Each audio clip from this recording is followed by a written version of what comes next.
Hello दोस्तों, मेरा नाम अजय है। बिजनेस ऑफ एबीसी चैनल में आपका स्वागत है। आज हम इस वीडियो में बात करेंगे कि यदि हम कोई नई दुकान या कि अपनी पुरानी दुकान को नई दुकान में बदलना चाहते हैं और उसके लिए लोकेशन ढूंढना चाहते हैं, तो अपने दुकान के लोकेशन का सिलेक्शन किस प्रकार करें जिससे वह हमारी दुकान तेज़ गति से वृद्धि हो और ज़्यादा से ज़्यादा कस्टमर आएँ।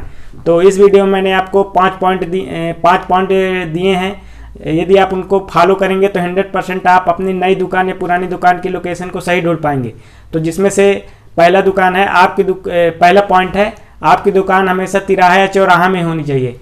यदि आपकी दुकान तिराहा और चौराहा में होगी तो आपके दुकान में आने वाले कस्टमरों की जो संख्या होगी, यदि आपकी दुकान तिराहा में है तो आपके दुकान में कस्टमरों की संख्या तीन जगह से आएंगे। मतलब एक पहले लाइन के कस्टमर, फिर दूसरे लाइन के कस्टमर और तीसरी लाइन के कस्टमर। इसी प्रकार यदि आपकी चौराहे में दुकान होगी तो आपके दुकान में चार दिशा से कस्टमर आएंगे, जिससे कि आपकी दुकान में, यदि आपकी दुकान सिंगल डायरेक्शन में रहेगी तो उस एक ही लाइन के कस्टमर आएंगे। यदि आपकी दुकान तिराहा और चौराहा में रहेंगे तो चार दिशा से कस्टमर आएंगे, जिससे आपके कस्टमरों की संख्या में काफ़ी इजाफा होगा।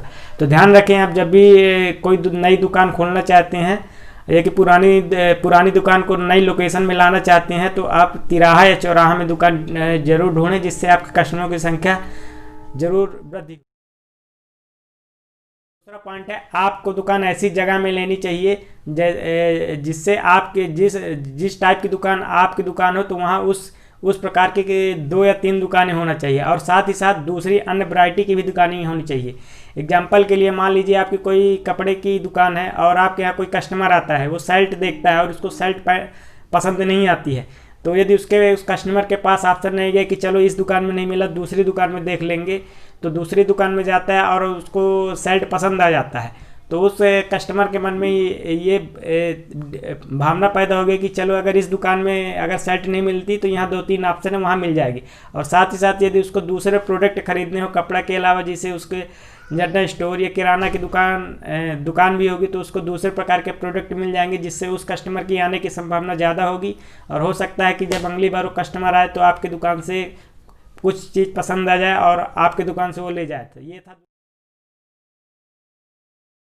तीसरा पॉइंट जो है, आपकी दुकान पब्लिक स्टॉपेज और ऐसी जगह होनी चाहिए जहां पार्किंग की व्यवस्था हो। आपको ऐसी लोकेशन को ढूंढना चाहिए जहां पब्लिक का स्टॉपेज हो।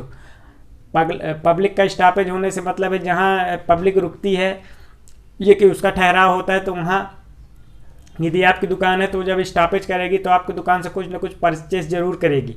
तो कोशिश करें, और साथ ही साथ ऐसी लोकेशन भी ढूंढें जहां यदि थोड़ी बहुत पार्किंग की व्यवस्था हो। तो आप पार्किंग की व्यवस्था को भी देखें। यदि कोई कस्टमर आता है तो अपनी गाड़ी को पार्क करके वो स्वतंत्र होकर आपके यहाँ अधिक समय दे सके और ज़्यादा से ज़्यादा शॉपिंग करे। तो इस बात को भी आपको ध्यान रखना चाहिए। चौथा जो पॉइंट है, इसमें कई बार क्या होता है कि दुकानदार ये सोचता है कि यदि मैं आउटर में दुकान लूँगा तो वो मेरे को मेन मार्केट से 2-3-4 हज़ार रुपये कम में दुकान मिल जाएगी। तो यही मानकर वो आउटर में दुकान ले लेता है। लेकिन समय के साथ जब वो दुकान खोलता है तो उस गति से कस्टमर नहीं आ पाते, तो उसका जो कम से कम किराया भी रहता है वो भी नहीं निकल पाता है। तो मतलब इसका मतलब ये है कि आप जब भी दुकान लें तो कम से कम मार्केट के आसपास लें, या कि ऐसी जगह लें जहाँ मार्केट पास में हो। तो बहुत आउट में दुकान कभी ना लें, जिससे अगर आप मार्केट में लेंगे तो आपकी दुकान में कस्टमर आएंगे तो आपका किराया भले 2-3 हज़ार ज़्यादा लग जाएगा, लेकिन वो किराया निकल आएगा, साथ में साथ आपका प्रॉफिट भी बच जाएगा। पाँचवा पॉइंट है, आपको ऐसी कंडीशन में दुकान लेनी चाहिए कि आपकी दुकान जो फर्स्ट फ्लोर में हो और साथ ही साथ वो दूर से दिखे। इसका मतलब है कि जैसे जो बुजुर्ग वगैरह लोग रहते हैं या कि जिनकी उम्र ज़्यादा हो जाती है, तो वो मतलब डबल मंजिला चढ़ नहीं पाते हैं। तो कोशिश करें कि अपनी दुकान को ग्राउंड फ्लोर में लें और ऐसी लोकेशन में लें जहाँ से आपकी दुकान दूर से दिख जाए। और इसके लिए ये थे मेरे द्वारा बताए गए 5 टिप। आप इसमें मैं 2 टिप और आपको बताना चाहती हूँ। पहली टिप है, जब भी आप दुकान लें तो कम से कम 5 साल का एग्रीमेंट लें, जिससे कि आप यदि दुकान आपकी जम जाती है तो जल्दी खाली ना हो सके। और दूसरी टिप ये है कि जब भी आप किसी भी व्यवसाय की दुकान करें तो उसका लाइसेंस ज़रूर रखें, क्योंकि आने वाले समय में कुछ ऐसी गवर्नमेंट की पॉलिसी ना हो जिसके कारण आपकी दुकान को निरस्त कर दिया जाए। लाइसेंस हमेशा ही रखें। तो ये था मेरे द्वारा बताई गई 5 टिप्स और 2 इम्पॉर्टेंट टिप्स। तो उम्मीद करता हूँ कि यह वीडियो आपको अच्छा लगा होगा। यदि वीडियो आपको अच्छा लगा हो तो इसे लाइक शेयर और सब्सक्राइब कर लिए। आपने इतना समय दिया, आपका बहुत बहुत धन्यवाद।